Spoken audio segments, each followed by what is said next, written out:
دوم، گرچه نویسنده این رساله در سرسخن خود می نویسد که رساله مذکور را از روی متریال موجود ترتیب داده است، اما من لازم دانستم که یک چند سخن درباره مسئله هایی که در این رساله ذکر کرده شده است و محتاج تصحیح و توضیح است بگویم. یکم، نویسنده در مقدمه می گوید که در مقابل عالم خان سر و کاری داشتم. این فرقه ضمناً مناسبت جدیدها را در حق امیر و اصول اداره آن افاده می کند. با این جمله سربسته نویسنده می خواهد که بگوید جدیدها و از آن جمله من به مقابل امیر و اصول ادارهش مبارزه داشتیم. اگر از این فرقه مراد نویسنده همین باشد، این فکره محتاج توضیح است.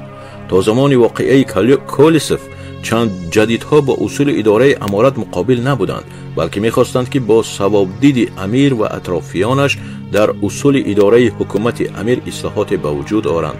در نتیجه آن جدیدها، یعنی گروهی که در تحت تأثیر سرمایه صنعتی و تجارتی روسیه در بخارا پیدا گردیدند و از مکتب سیاسی پان اسلامیزم و پان ترکیزم سبق گرفتند، در اداره مملکت شریک بوده تأثیر داشته باشند. برای به دست آوردن این مقصد به امیر مراجعت ها کردند و با قلم فطرت به امیر نوشتند که ای آن که حضرت کردگار ذات اقدس را مالک رقاب ما جماعه مسلمین گردانیده، آیا امروز که چون ذات اقدس همایونت پدر مهربان فرمان فرمای خوشمند پادشاه عاقل داریم بهترین فرصت های ما نیست؟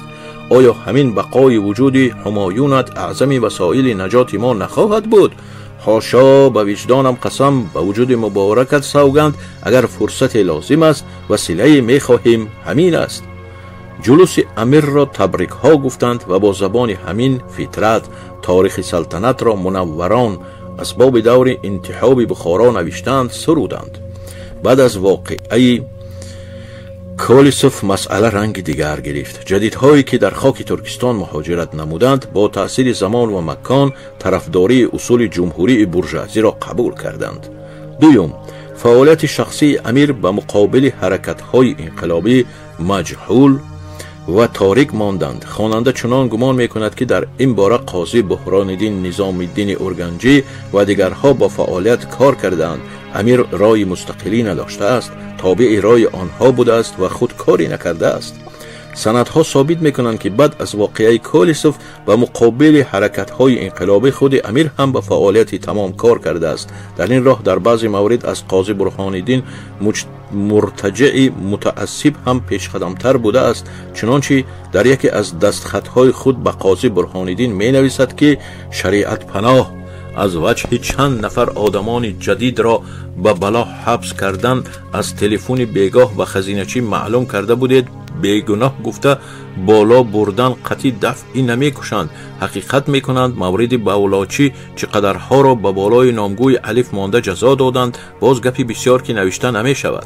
شما را چقدر پاس خاطر می کنیم و الا از دوستاتان دشمناتان بسیار قاضی کلان می گویند جدیدان به تاشکند خطهاشان می رفته باز فساد کردنی بودند. خطهای مذکوران به دست افتاد، حجت شد. یک نوع همین طریقه از طرف حکومت تردد نشود، روز از روز حرکت اینها زیاد می شود.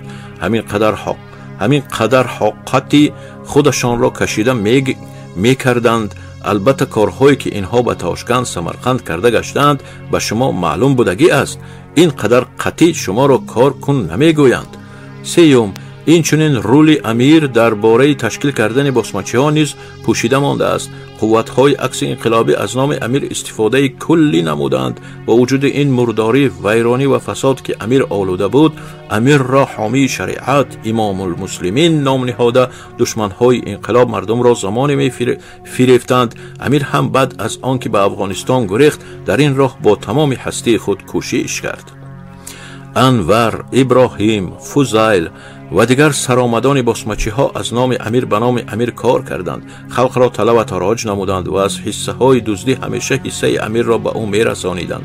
در کابل هم عیش و عشرت امیر از مالهایی که نمایندگانش طلب و تاراج می کردند تأمین کرده می شد. وقتا که عامه مردم تاجیکستان ضررهای بسماچیگری، خیانت و جنایت آنها را به چشم خود دیدند، با یاری عسکر سرخ خاک تاجیکستان را از وجود ناپاک بسماچی ها پاکیزه کردند. بازار فعالیت سیاسی امیر هم سوس شد.